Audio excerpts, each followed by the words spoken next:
Good evening. और आज की क्लास हम उसी में आगे बढ़ाते हैं अपना काम। और पेज नंबर 101 HCV और 35 तक तो हो गया था शायद, 36 से 42, 35 तो ये रहा बोर्ड पे ही, तो ये हो चुका। चलो ये था जो भी था, अभी हम आगे स्टार्ट कर रहे हैं। एंड थोड़े ही काम मैंने आपको आज करने के लिए दिया था, कुछ फिर आगे मिल जाएगा। Question number 36 to 42, page number 101।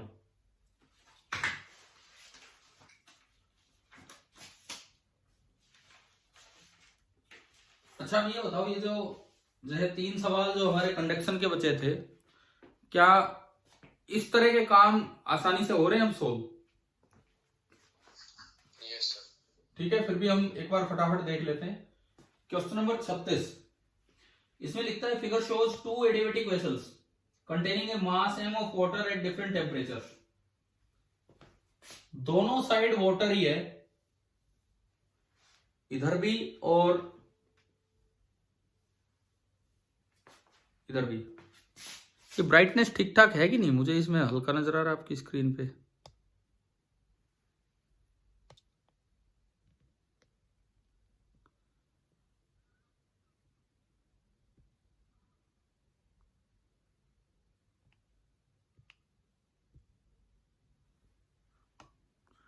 अभी अब कुछ फर्क पड़ा है क्या स्क्रीन पे दिखने में? ठीक है, चलिए देखते हैं। अभी तो ये दोनों साइड पानी भरा हुआ है और पानी का मास भी सेम है, तो मतलब कोई भी लार्ज रिजर्वोयर नहीं है, तो दोनों का टेम्परेचर चेंज हो सकता है। इस तरह की अरेंजमेंट है। अच्छा, स्पेसिफिक हीट कैपेसिटी आगे दी है S, बीच में एक कंडक्टिंग रोड डाल दी, बीच में कंडक्टिंग रोड लगा दी जिसका एरिया A, लेंथ L और कंडक्टिविटी K, ये दिया गया। अच्छा, इसमें लिखता है कि find the time taken for the difference between the temperature in the vessel to become half of the original value. जो स्टार्टिंग वैल्यू है उससे आधी वैल्यू होने में कितना टाइम लगेगा? तो देखो यार, ये तो हमने पढ़ा हुआ है कि जो डेल्टा थीटा होता है विद टाइम एक्सपोनेंशियली डिक्रीजिंग होता है, और ये ग्राफ कुछ ऐसा जाता है। ये वैल्यू है डेल्टा थीटा इनिशियल t बराबर 0 पे। इन्होंने पूछा है कि हाफ किस समय होगी, हाफ, यानी कि ये जो वैल्यू है डेल्टा थीटा इनिशियल बाई 2 किस समय होगी, उस टाइम को मैंने कैपिटल T बोल दिया। तो आपको याद होगा ये इक्वेशन हमारी थी delta theta initial, that is ना sorry delta theta at any time is equal to delta theta initial into e raise to power minus t by tau. हाँ नहीं, याद है ना ये? ठीक है, टो की क्या वैल्यू होती थी जब दोनों का टेम्परेचर चेंज होता है? तब टाइम कांस्टेंट की value something into thermal resistance. और यहां से अगर मैं देखूं तो थर्मल रेजिस्टेंस आपका होता था 1/K/L/A।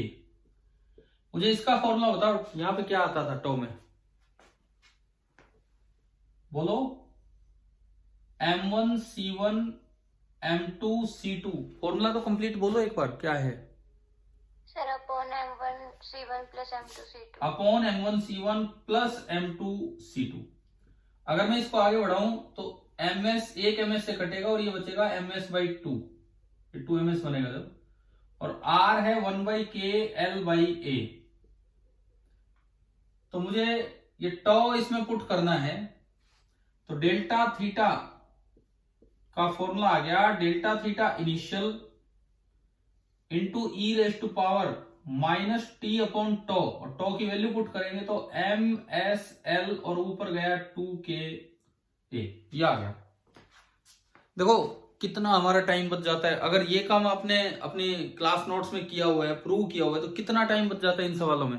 नहीं तो यहां तक लाने में ही बहुत टाइम चला जाए, है ना। और ये एक्सपोनेंशियल काम कोई नया नहीं है फिजिक्स में, 12th में बहुत बार आएगा ये एक्सपोनेंशियल इंक्रीजिंग डिक्रीजिंग, तो टाइम कांस्टेंट की टर्म्स में हमें याद रखना चाहिए। अच्छा जी, ये हो गया। अब इसका ये यूज करो, इस इक्वेशन में ये यूज करो कि at at T equal to capital T delta theta कितना कर देना है, डेल्टा थीटा इनिशियल बाई 2। मैंने इसमें रखा है या आपने इसमें रखा तो इक्वेशन बनी delta theta initial by 2 is equal to delta theta initial into वो जो ई रेस्ट टू पावर है वो नीचे ला सकते हैं क्योंकि वो नेगेटिव पावर है, divided by e rest to power 2 ka t upon msl। इससे कट गया, नीचे नीचे वाला ये कंपेयर किया आपने तो ये बनता है मैं यहां लिखता हूं e rest to power 2 ka t upon msl is equal to 2, है ना भाई। ये आगे समझ, दोनों साइड आपने लॉग लिया, पावर पीछे उतरेगी 2 ka t upon msl is equal to ln2। ये कैपिटल टी टाइम है जो मुझे चाहिए, वो किस समय हुआ, वो कैपिटल टी टाइम पे चल रहे हैं। ये जब आपने पुट किया तो ये टाइम कैपिटल टी है, तो यहां से जो टी टाइम आया वो आ गया, ये टेम्परेचर नहीं है, मैं टाइम को ही टी बोल रहा था बाई चांस, टी हम टेम्परेचर के लिए लिखते हैं, ln2 into msl upon 2k। एक बार अपना आंसर मैच कर लो, यही है ना? Yes sir. ठीक है, अब ये बताओ क्या आपसे ये सवाल आज मेरे करवाए से पहले हो गया था, अपने आप हो गया था ये? Yes sir. ठीक है, बहुत अच्छी बात है यार, अगर ऐसे कॉन्सेप्ट्स आप अप्लाई करना सीख जाओ तो बहुत ही अच्छा काम है। क्वेश्चन नंबर 36 ये हुआ हमारा। Number 37, two bodies of masses m1 m2 and specific heat s1 s2। अगले में क्या किया, ये अलग कर दिया। 37 में ये तो m1 s1 और ये m2 और specific heat s2 are connected by a rod of length l, area a, conductivity k, length small l कर दी, बस ये फर्क है। रेजिस्टिविटी तो ना, रेजिस्टेंस तो ये रहेगी। अच्छा, उसके बाद क्या है, the whole system is thermally insulated, बाहर से कहीं से कुछ नहीं आ रहा है। At t equal to 0 the temperature of first body is T1 and that of second body is T2 and T2 is greater than T1, तो हीट ऐसे चलेगी। तो आपको ना डेल्टा थीटा इनिशियल दे दिया, कितना दे दिया, T2 माइनस T1। समझ आ रहा है ना क्या हुआ है? Yes sir. ठीक है,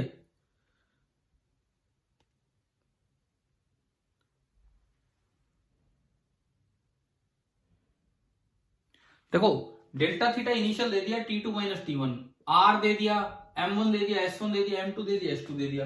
अब चलिए क्या पूछता है, find the temperature difference between the two bodies at time t। बिल्कुल डायरेक्ट सवाल है, बिल्कुल डायरेक्ट सवाल। Temperature difference between the two bodies at time t। हमें बताओ क्या सीधा लिखना आता है हमें?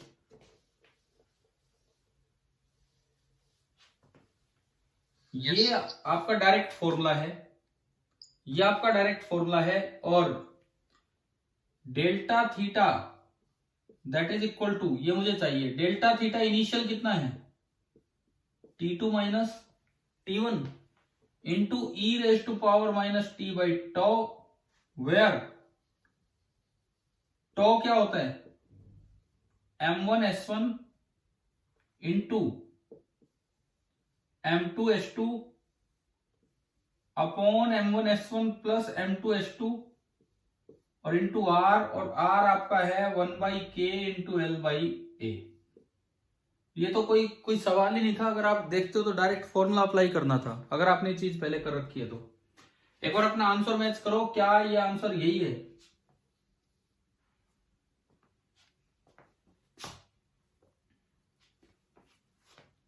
सवाल नंबर 37। हाँ जी, हो गया, ठीक है ना?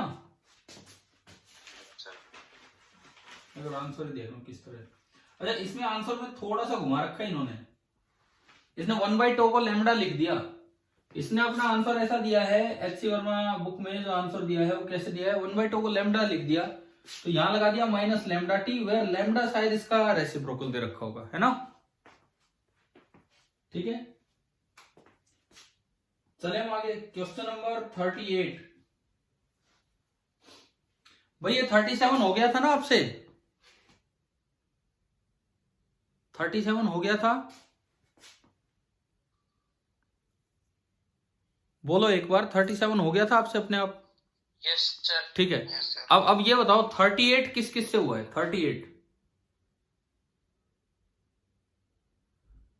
38 में चलो ये बताओ, heating of the gas at constant volume है कि कांस्टेंट प्रेशर है? Volume sir. अरे यार, ट्राई किया है कि नहीं, ट्राई किया है कि नहीं, पहले ये बताओ। लगा रखी है। 38 में heating of the gas at constant volume है कि कांस्टेंट प्रेशर है? प्रेशर है। यार आपको क्लास में ये बताया गया था, अगर कभी भी मूवेबल लाइट पिस्टन लिया जाए तो वो हीटिंग एट कांस्टेंट प्रेशर है, बताया था कि नहीं हमने? Yes sir. तो ये हर्षित आप ही बोल रहे हो शायद, आपसे हो गया या आंसर आ गया इसका? आ गया सर। ठीक है, बहुत अच्छी बात है। और किसी का आया नहीं तो मैं फिर स्टार्ट कर ही रहा हूं।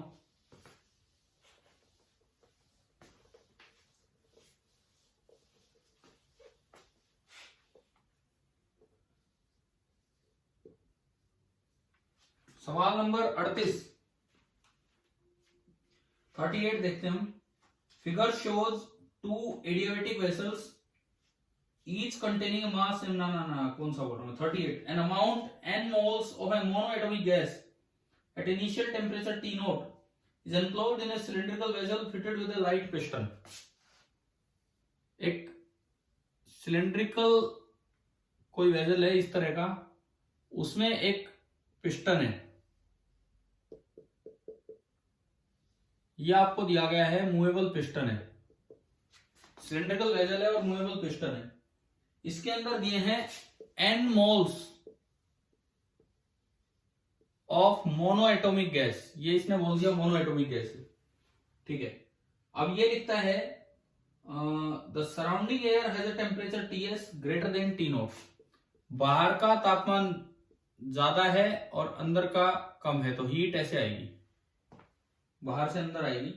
एटमॉस्फेरिक प्रेशर इज Pa, बाहर का जो प्रेशर है वो है Pa, अंदर का प्रेशर हमने बोल दिया P गैस, Pg।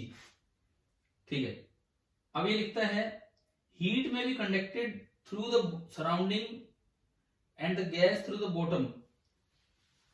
ये गैस और सराउंडिंग के बीच में जो हीट कंडक्शन हो रहा है बॉटम से हो रहा है, जिसका surface area A, thickness x, thermal conductivity भी दे दी।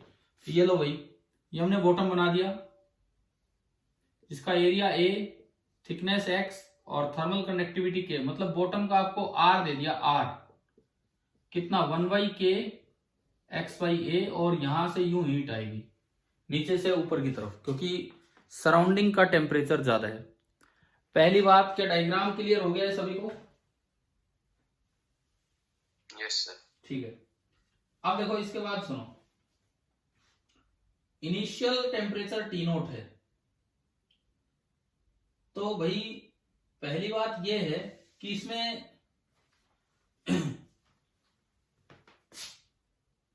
गैस के प्रेशर की वजह से फोर्स लगेगा नीचे से ऊपर की तरफ, P gas into area A है। एटमॉस्फेयर के प्रेशर की फोर्स होगा P एटमॉस्फेयर इंटू A। क्या वेट है क्या पिस्टन का? No sir. नहीं है, वेट है नहीं, मास ही जीरो है, तो इसका मतलब नेट फोर्स जीरो होना चाहिए। कल क्लास में बताया था आपको, वहां पे ऑफलाइन क्लास में, तो F नेट जीरो होगा, तो P gas into A that should be equal to P atmosphere into A।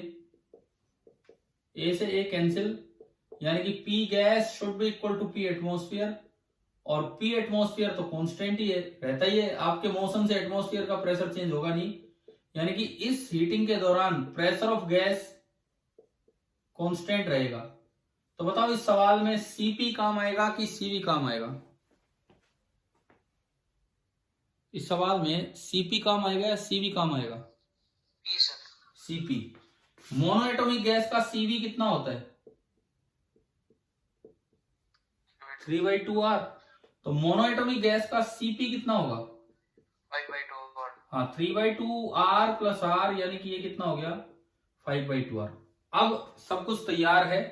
अब देखो इस सवाल में पूछा कुछ अलग है, इन्होंने बोला है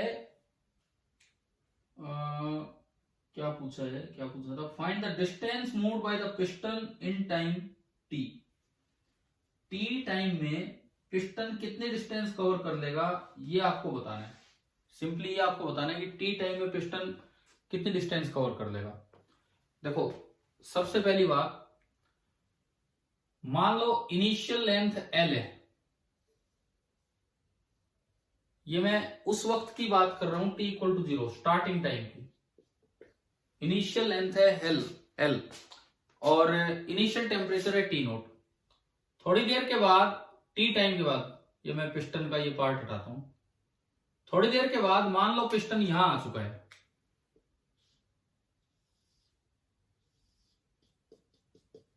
सपोज मैं कहता हूं कि T equal to T time पे पिस्टन, गैस नीचे से हीट मिल रही है तो गैस ऊपर बढ़ती चलेगी।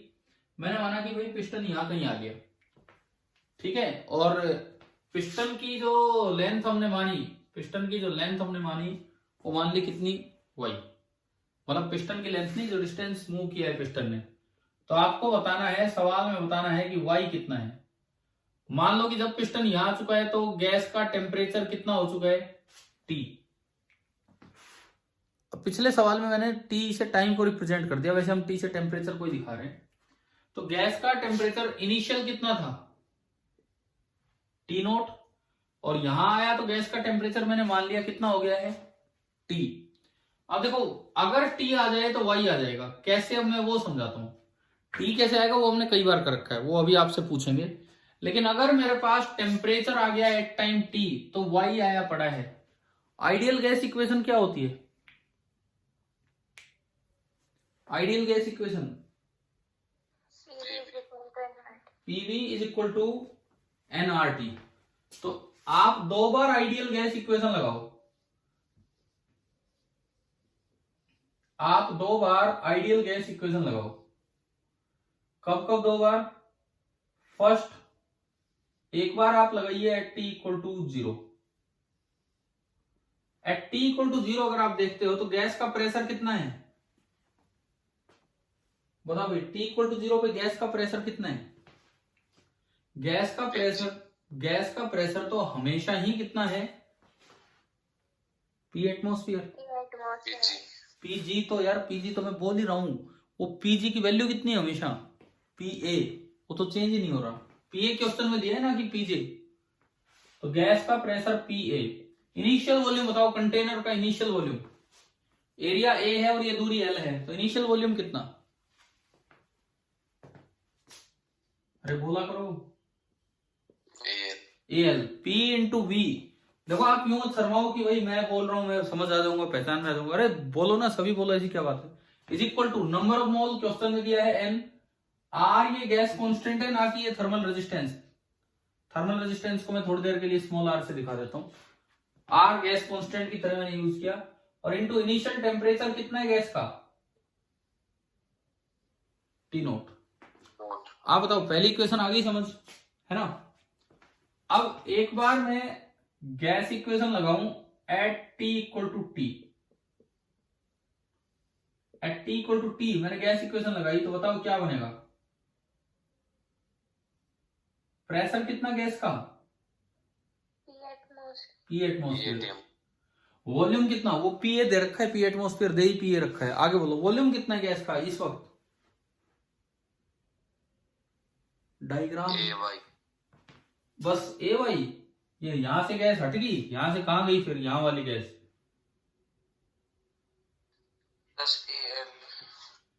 A into L plus Y। समझ आया ना भाई, बाद में पिस्टन यहां आ गया तो पूरा कंटेनर में गैस फैल गई है। Yes sir. Number of mole change हो नहीं रहे, हाँ लेकिन टेम्परेचर तो चेंज होगा भाई, कुछ तो चेंज होगा। जब प्रेशर चेंज नहीं हो रहा, वॉल्यूम चेंज हो रहा है, तो बदले में टेम्परेचर चेंज होगा, तभी तो इक्वेशन चलेगी। इक्वेशन नंबर 2, मैंने कहा था कि अगर आपको टेम्परेचर पता लग जाए एट टाइम T, तो आप ये बता दोगे कि पिस्टन ने कितनी डिस्टेंस कवर की है। ये तो आ गया। अब यहां से सेकंड से फर्स्ट आपने घटाया, सेकंड से फर्स्ट आपने घटाया, PA common, AB common, L plus Y minus L, only क्या बचा, y is equal to N R T minus N R T nought. तो मेरे पास y आ गया N R common upon atmospheric pressure into area, और ये बचा T minus T nought, equation number 3। बहुत कुछ गैस की इक्वेशंस का हमने यूज कर लिया। अब एक लास्ट स्टेप बचा है, बताओ क्या बचा है, बताओ आखिरी स्टेप क्या लेके आना है मुझे।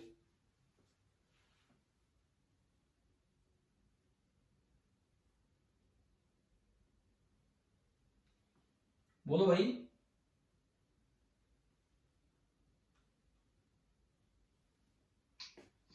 अरे आखिरी स्टेप बताओ क्या करना होगा, क्या लेके आना है वो बताओ ना, फिर उसके बाद आगे बढ़ेंगे। अरे बोलो बोलो बोलो, क्या लेके आए।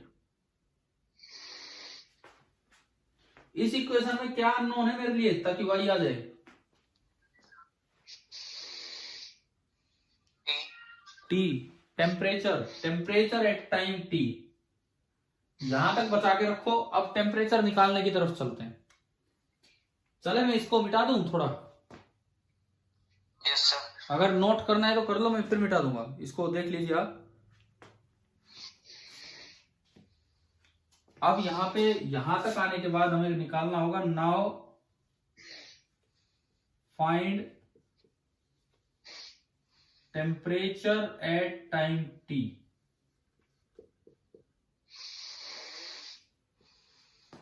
अब आपको टेम्परेचर निकालना होगा एट टाइम टी।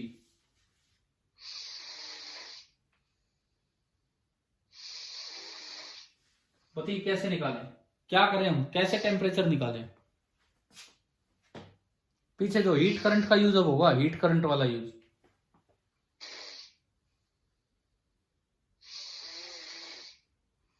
बताओ भाई, हीट करंट का यूज अब होती है इसमें।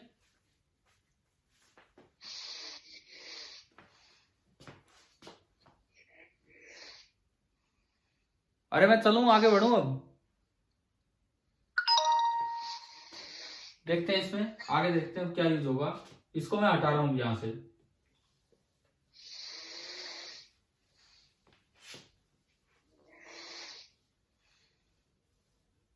अब मुझे इस इक्वेशन में कैपिटल टी की वैल्यू निकाल के पुट करनी है। तो किसी भी वक्त जो हीट करंट आ रहा होगा, मान लो किसी टी टाइम पे इसका टेम्परेचर हो चुका है टी, बाहर का टेम्परेचर दिया, सराउंडिंग टेम्परेचर दिया है क्या क्वेश्चन में, सराउंडिंग टेम्परेचर टीएस, टीएस। तो बताओ हीट करंट कितना होगा एट टाइम टी। अगर टी टाइम पे टेम्परेचर कैपिटल टी है तो हीट करंट कितना होगा, डेल्टा थीटा मतलब TS minus T upon, upon क्या, 1/k, और L की जगह है x/a, यानी कि थर्मल रेजिस्टेंस, जिसको थोड़ी देर के लिए मैं स्मॉल r लिख लेता हूं, लास्ट में पुट कर देंगे। ये तो हीट करंट है। इसका काम ये होगा कि अभी अगर टेम्परेचर T है तो अगले dt टाइम में dt और बढ़ा दिया, तो कितनी हीट इसने दी, n into cp into dt, और ये काम कितनी देर में हुआ है, dt टाइम में। अब बताओ कुछ पीछे जो इक्वेशंस पढ़ी थी कुछ ध्यान आने लगी है, क्या बनी थी क्या नहीं। ठीक है, ऐसा ही करते थे ना हम गैस में, ये कैपिटल R लिखते थे वहां, लेकिन 1/k L/a, ये Cv हो जाया करता था अगर रिजिड कंटेनर है, यहां पे Cp हो गया है ना। अब आप क्या करेंगे, टेम्परेचर टर्म उधर ले जाओ, तो 1/Ts minus T into dt is equal to, ये dt ऊपर आएगा इधर, 1/RNCP और इंटू dt। एक बार ये बताओ क्या ये इक्वेशन सही बना ली हमने, ठीक है। इंटीग्रेटिंग बोथ साइड्स, दोनों साइड आपने इंटीग्रेशन किया, लिमिट लगवाओ, कहां से कहां, बट T बराबर 0 पे गैस का टेम्परेचर कितना था? T nought. No. और बताओ फाइनल लिमिट क्या लगेंगी? Variable. Variable. At time T temperature. At time T temperature is T। मुझे लगता है ये इंटीग्रेशन आपको अच्छे से सोल्व करना आता है। ln of Ts minus T divided by क्या बोलिए? -1. -1। और इसकी लिमिट T नॉट से T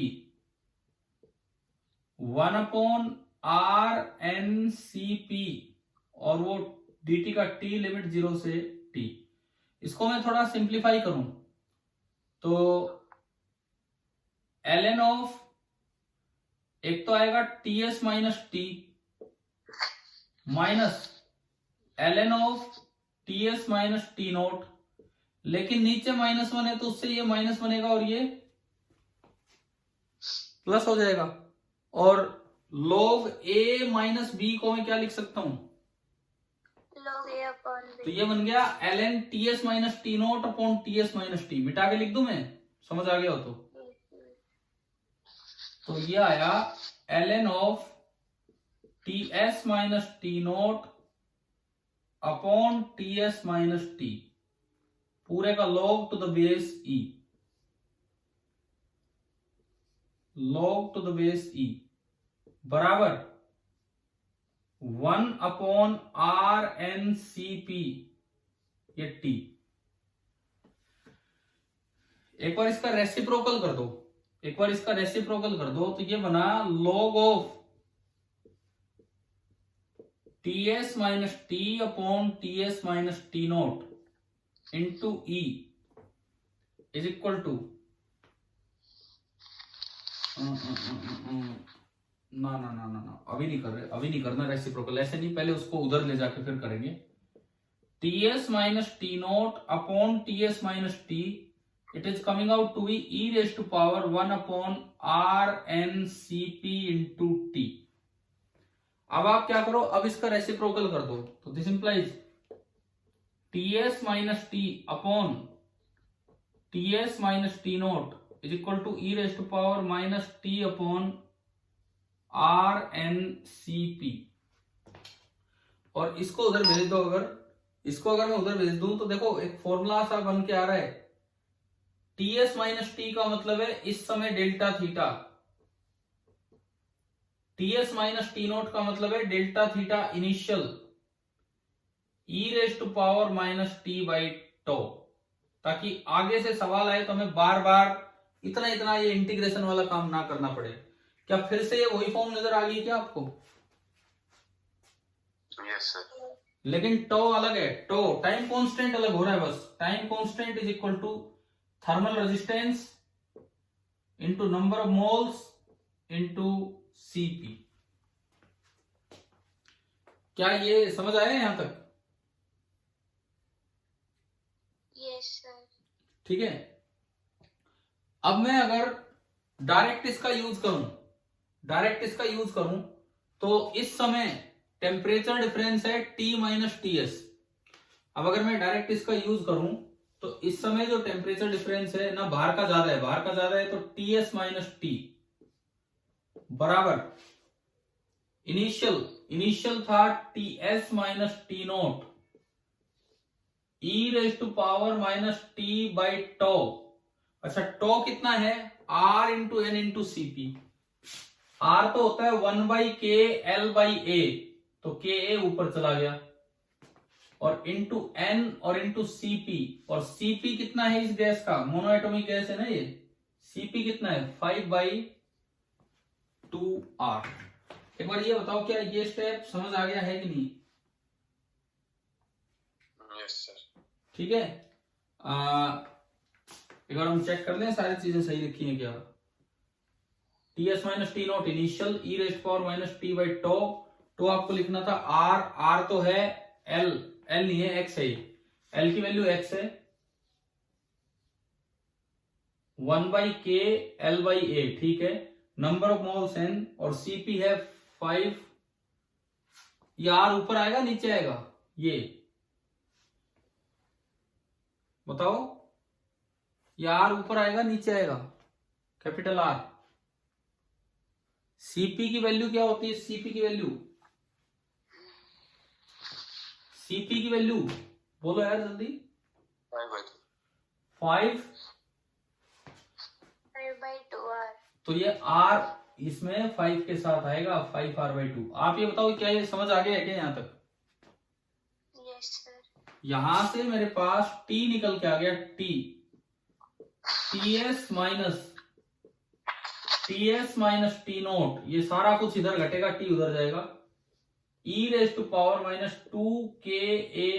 time t upon 5nx और ये गैस कांस्टेंट r। बस एक आखिरी स्टेप है कि ये t की वैल्यू हमें इसमें पुट करनी है। लास्ट स्टेप है कि ये t की वैल्यू हमें इसमें पुट करनी है।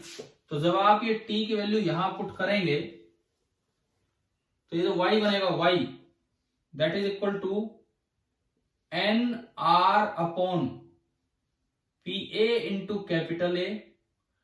t माइनस टी नोट करोगे तो एक चीज समझो, अब t में जब ये सारा कुछ पुट होगा तो अगर मैं यहां से t माइनस टी नोट निकालूं, t माइनस टी नोट, तो एक माइनस टी नोट इसमें से करना पड़ेगा, तो ये बना ts माइनस टी नोट। बाकी तो सेम है ही।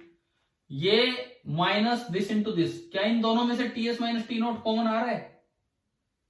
Yes sir. तो ये बना ts माइनस टी नोट, और इसके अलावा बचा 1 माइनस e⁻²-2ka अपॉन 5nxr। अब आप ये बताओ, एक बार आंसर वेरीफाई कर लो अपना पहले तो।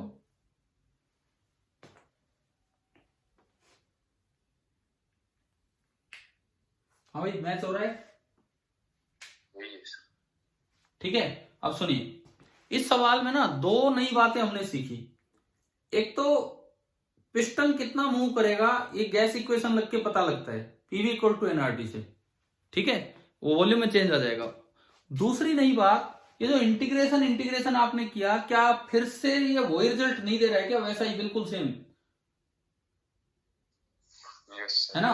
और डेल्टा थीटा का वही फॉर्मूला आ गया, delta theta initial into e⁻⁻t/τ। बस ये टो अलग होता जा रहा है, अलग अलग सिचुएशंस में टो अलग होता जा रहा है।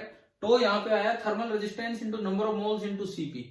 अब ये आपका काम है, आप वेरीफाई करना, आप अपनी कॉपी से वेरीफाई करना कि आपने जब वो केस किए थे रिजिड कंटेनर की हीटिंग की थी, है ना, क्या उसमें भी ये फॉर्मूला वैलिड है? क्या आप चेक करना, सीपी की जगह क्या होना चाहिए वहां पे? सीबी। करोगे ये काम? क्योंकि हमें हमारे रिजल्ट्स इकट्ठे करने हैं, मेन काम हमारा है कि हमें अपने रिजल्ट्स इकट्ठे करने हैं, ठीक है। कल दोपहर में मैं आपके लिए नहीं, एक क्लास ले रहा हूं 1 घंटे की ऑनलाइन ऐसी, तो वो आपके लिए नहीं, वो 12th के लिए है, लेकिन वो टॉपिक यही है जो आपको हीट ट्रांसफर या हीट कंडक्शन पिछले कुछ दिनों में पढ़ाया, उसके जो रिजल्ट्स हैं वो एक बार समराइज करके उनको मैं रिवाइज कराऊंगा। तो आपके लिए वो अपलोड कर दिया जाएगा वैसे, ठीक है ना। आपको ज्वाइन करने की क्या जरूरत है, आपने अभी अभी पढ़ाई है तो वो आपका रिवीजन है। कोई बच्चा अगर ज्वाइन करना चाहे तो मुझे बता देना, नहीं तो वो आप वैसे रिवाइज कर लेंगे वीडियो लेक्चर से देख के कि क्या क्या उसमें बताया गया है। लेकिन वो हीट कंडक्शन का पूरा रिवीजन होगा उस 1 घंटे में कि भाई क्या क्या रिजल्ट्स हमारे पास हैं, ये सब चीजें, ठीक है। चले हम आगे बढ़े। Yes sir. ये हो गया है कंडक्शन के सवाल कंप्लीट, 38 तक कंडक्शन हो गया। अब आगे रेडिएशन स्टार्ट होता है, यहां से आगे फिर कंडक्शन आ जाए तो मुझे ध्यान है नहीं, लेकिन अभी बस रेडिएशन है अब इसमें।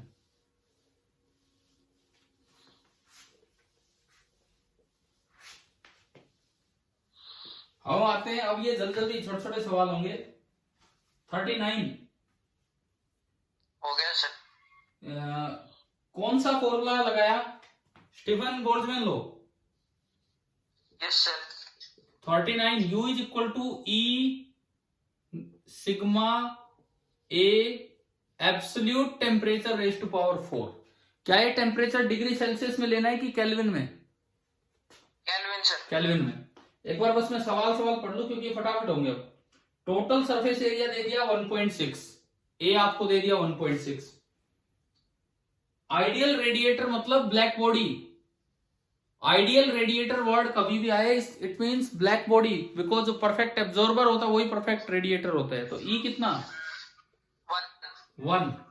एरिया दे दिया, ई दे दिया।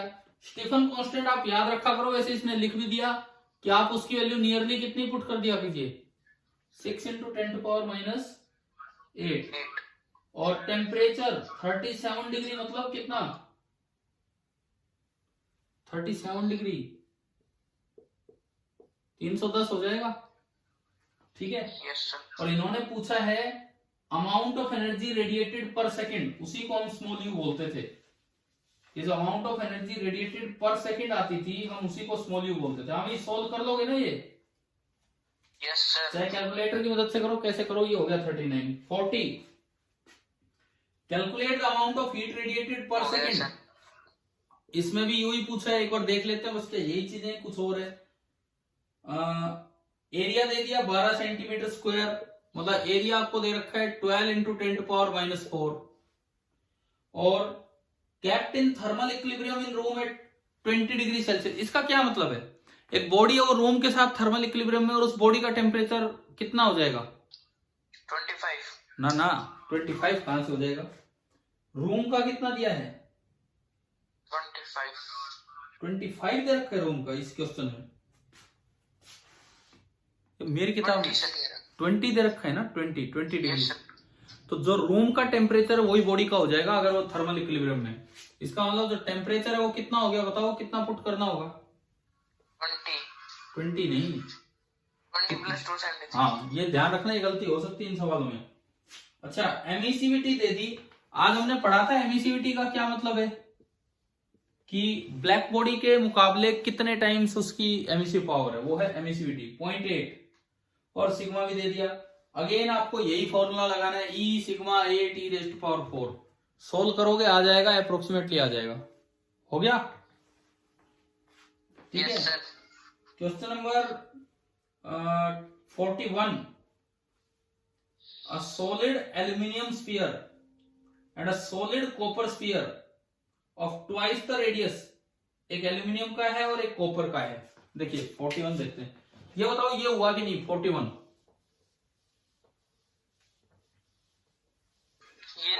ये नहीं हुआ, ठीक है। 41 देखते हैं हम। A solid aluminium sphere and a solid copper sphere. एक एल्यूमिनियम का स्फीयर है और एक उससे डबल रेडियस का कॉपर का स्फीयर है, ये आपको दिया गया है। Are heated to the same temperature and are allowed to cool under identical surrounding temperature. इनको पहले गर्म कर दिया सेम टेम्परेचर पे और एक जैसी कंडीशंस में रख दिया, ये है। Assume that the emissivity of both the sphere is same. Emissivity इसकी भी E है, इसकी भी E। टेम्परेचर इसका भी T है, इसका भी T। रेडियस इसका R है तो इसका 2R, ठीक है। अब देखते हैं, देखो ये पूछता है पहला पार्ट एमिसिविटी सेम है, find the ratio of heat loss from the aluminium sphere to the rate of heat loss, मतलब यू बताना है, दोनों का यू बताना है और कुछ नहीं। यू का फॉर्मूला पहले मैं देखूं, E सिग्मा A T⁴। दोनों का E भी सेम है, दोनों का सिग्मा तो वैसे ही कांस्टेंट है, टेम्परेचर भी सेम है, यानी कि U is directly proportional to area. और एरिया सरफेस एरिया है 4πr²। तो भाई इसका एरिया अगर A है 4πr², तो इसका एरिया कितना हो गया? 4π × 2r का स्क्वायर, A'(2 का स्क्वायर 4 टाइम्स ये हो गया। समझ आ गया है ना? Yes sir. तो अब देखो U directly proportional to A, इसका मतलब U1/U2 हो जाएगा A1/A2, और A1/A2 हमें दिख रहा है 1/4। तो ये तो बिना कैलकुलेशन का सीधा पार्ट है। बताइए ए पार्ट आ गया ना समझ, ठीक है। Yes sir. बी पार्ट देखते हैं। बी पार्ट में लिखता है rate of fall of temperature of aluminium sphere to the rate of fall of temperature of copper sphere. Rate of fall of aluminium ना temperature of aluminium to the rate of fall of copper.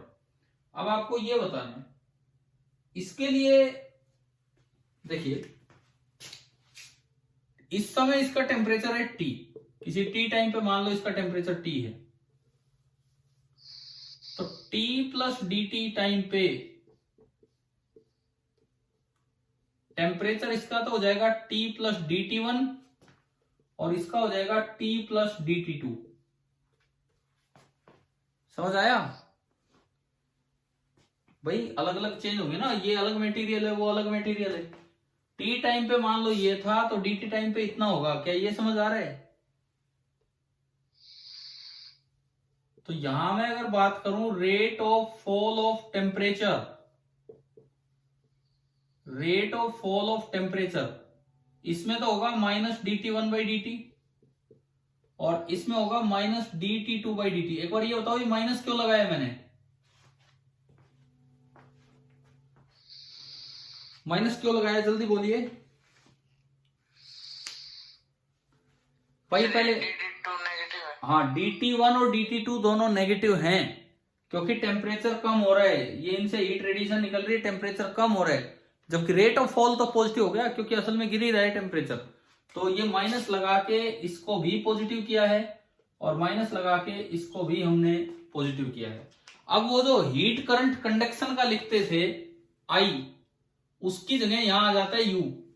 वो जो heat current conduction का लिखते थे I, उसकी जगह यहां U आ जाता है, U जिसका की फॉर्मूला होता है E into sigma into A into temperature raise to power 4, that is equal to ये जो हीट लॉस हो रहा है, हीट लॉस जो हो रहा है किसी भी T टाइम पे, अगर टेम्परेचर T था तो इसका काम होगा अगले dt टाइम में कितनी एनर्जी निकली है, क्योंकि ये पर यूनिट टाइम होता है। कुछ याद आ रहा है? हम हीट करंट कंडक्शन में I लिखते थे यहां डेल्टा थीटा, उसकी जगह ये आ जाएगा अब रेडिएशन पे। बाकी सेम ये dt और ऊपर mc into change in temperature, परंतु चेंज इन टेम्परेचर नेगेटिव है तो उसके बाहर एक और माइनस लगाना पड़ेगा क्योंकि ये सारी वैल्यूज पॉजिटिव है, ये लॉस है। आप एक बार ये बताओ क्या ये इक्वेशन समझ आ गई क्या? Yes sir. रेडिएशन में अब इससे आगे बढ़ना है, यहां से माइनस dt/dt निकाल लो, यहां से आप माइनस dt/dt निकाल लो, कितना हो गया minus dt/dt? E sigma A temperature raise to power 4 upon mass into specific heat. क्या यहां तक क्लियर हुआ? ठीक है। अब देखो मास की बजाय मुझे शायद डेंसिटी दे रखी हो इस सवाल में, है ना भाई? हाँ, डेंसिटी दे रखी है, डेंसिटी दे रखी है दोनों की। तो अगर मुझे इसका मास लिखना हो, पहले स्फीयर का मास, तो क्या होगा? डेंसिटी इंटू वॉल्यूम, और वॉल्यूम कितना है 4/3 पाई आर क्यूब। क्या ये समझ आ रहा है? ठीक है। तो मैं इसकी जगह ये पुट कर दूं तो ये आपकी फाइनल इक्वेशन जो इस क्वेश्चन के लिए बनेगी वो ये बनेगी माइनस dt/dt, जिसका रेशियो आपको निकालना है E sigma A T raise to power 4। अच्छा, A है सरफेस एरिया, A है इसका सरफेस एरिया, सरफेस एरिया कितना है 4 pi r square into T raise to power 4 upon mass होगा density into volume 4/3 pi r cube और into specific heat. एक बार बताओ भाई, इसमें कोई डाउट हो तो बोलिए इस स्टेप में। No sir. ठीक है। तो अब देखिए फाइनली क्या क्या बचता है उस पर मैं आता हूं। माइनस dt/dt आपका आया, जो कॉन्स्टेंट्स उनको अलग करो। देखो E एक कांस्टेंट है, दोनों का सेम है, सिग्मा दोनों का सेम है, 4 पाई से 4 पाई कैंसिल हो गया, 3 ऊपर जाएगा एक कांस्टेंट की तरह, ठीक है। आर स्क्वायर और आर क्यूब से एक क्या बचेगा, आर बचेगा। टेम्परेचर दोनों बॉडीज का सेम दिया है, T की पावर 4 को बाहर करो, क्या क्या बचा, तो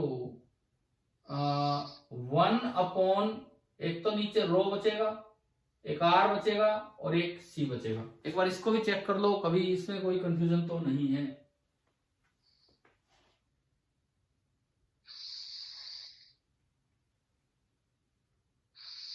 हाँ भाई आ गया क्या?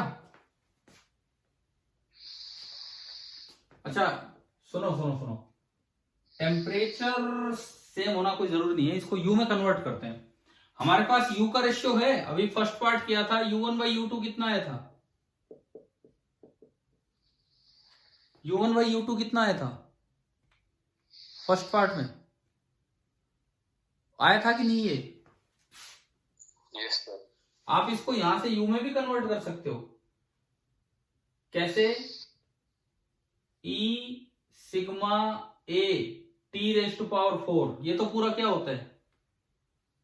u होता ही है। इससे भी कर सकते हो, मैंने मिटा दिया, इससे भी आ जाएगा, लेकिन ये सीधा दिख गया यहां से, ये तो u ही है। u/m इंटू सी। मास क्या होता है? डेंसिटी इंटू वॉल्यूम, 4/3 पाई r³ इंटू सी। तो ये आया 3/4 पाई, तो बाहर कीजिए, 3/4 पाई को बाहर कीजिए, u/ρ r³ इंटू सी। अब मैं यहां से चलता हूं, उससे भी चल सकते थे आप, वो जो अभी हटाया है, लेकिन इससे थोड़ा छोटा हो रहा क्योंकि u का रेशियो हम निकाल के बैठे थे। अब देखो, अब मैं इनका रेशियो निकालूं तो -dt1/dt डिवाइडेड बाई -dt2/dt कितना आया भाई? देखना वहां से, 3/4 पाई तो दोनों का कट जाएगा, एक तो बचेगा u1/u2 जो हम जानते हैं 1/4 है, ठीक है। एक नीचे रो है, इनवर्सली बन रहा है तो ये बनेगा ρ2/ρ1 कॉपर बाय एल्यूमिनियम। एक नीचे C है, C2/C1, और एक नीचे R है तो ऊपर पहुंच जाएगा ये, तो 2r/r का होल क्यूब। अब बताओ आप, ये समझ आया है कि नहीं? एक बार देखिए, इससे ये मैंने लिखा है क्या, ये समझ आ गया कि नहीं आपको?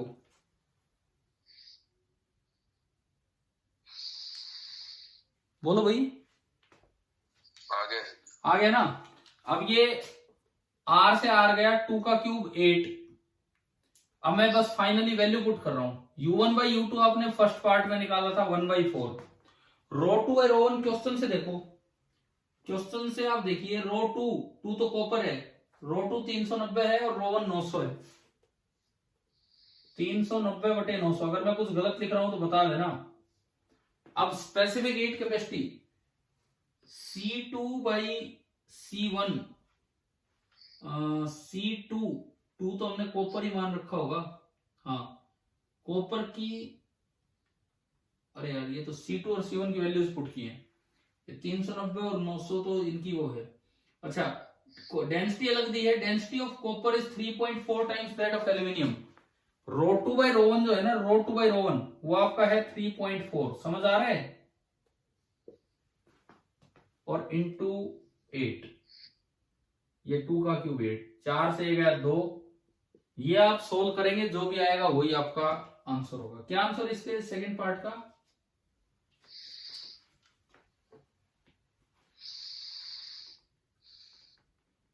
तीन तो 6, ये लगभग कमी है सर 2.9। हाँ, तो ये इसके आसपास ही आएगा, आप सोल्व कर लेना। ये देखो ना, 3 2 6, इसको लगभग 400 मान लो। मैं इसको देखो अप्रोक्सीमेटली कैलकुलेट करता हूं, इसको 400 मान लो आप। 2 0 से 2 0 गया, 4/9। इसको थोड़ा बढ़ाए, इसको थोड़ा कम कर लेते हैं, इंटू 3 इंटू 2, 3 एकम 3 3, 8/3। 8/3 कितना होता है? 2 पॉइंट समथिंग ही होता है, ठीक है। समझ गए हो कैसे कैलकुलेट हुआ है ये? चलिए भाई, क्वेश्चन नंबर 41 अब सभी को क्लियर हो गया होगा। एक जो चीज अपने कॉपी में आप ऐड कर लेंगे कि जिस तरह हीट करंट कंडक्शन का होता था, डेल्टा थीटा अपॉन 1/k/L/A बराबर, आगे यही चलता था, आगे अब भी यही चलेगा, लेकिन इसमें टेम्परेचर लॉस ही होगा, रेडिएशन के थ्रू हो रहा है, तो आगे अब भी यही चलेगा, लेकिन इधर क्या आ जाएगा, शायद आपको क्लियर हो गया होगा ये वाला सवाल। ठीक है, आज का आखिरी सवाल 42।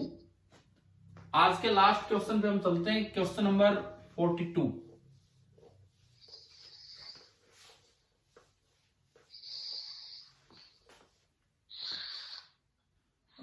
इसमें लिखता है 100 watt bulb has tungsten filament of total length 1 metre and radius इतना। ठीक है जी, टोटल लेंथ भी दे दी, रेडियस भी दे दिया इसका। अब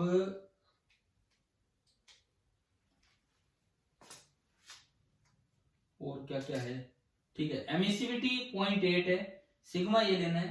calculate the temperature of the filament when the bulb is operating eight correct voltage.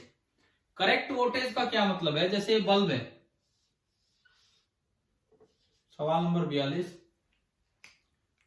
Correct voltage मतलब इसको इलेक्ट्रिकल सप्लाई कितने वोल्ट की मिल रही है, 100 वोल्ट। तो ये इतनी ही थर्मल पावर रिलीज करे, जो यू ये रिलीज करे वो भी इतना ही है। तो इसका मतलब करेक्ट वोल्टेज पे काम कर रहा है, पूरे 100 वोल्ट पे काम कर रहा है। अगर ये 100 वोल्ट की पावर को रिलीज करता जा रहा है तो आपको यू दे दिया 100, ये डायरेक्ट है यार। ये एक ऐसा फिलामेंट है, देखो मान लो ये इसकी लेंथ है, कैसा क्या फिलामेंट दिया गया है, किस शेप का, 100 volt bulb, total length 1 metre and radius 4 into 10⁻⁻5। देखो रेडियस दे दिया और टोटल लेंथ दे दी। तो आप इसका एरिया बताओ, सरफेस एरिया कितना होगा जहां से रेडिएशन होगी, एरिया बताओ एक बार, अगर रेडियस और एल पता है तो।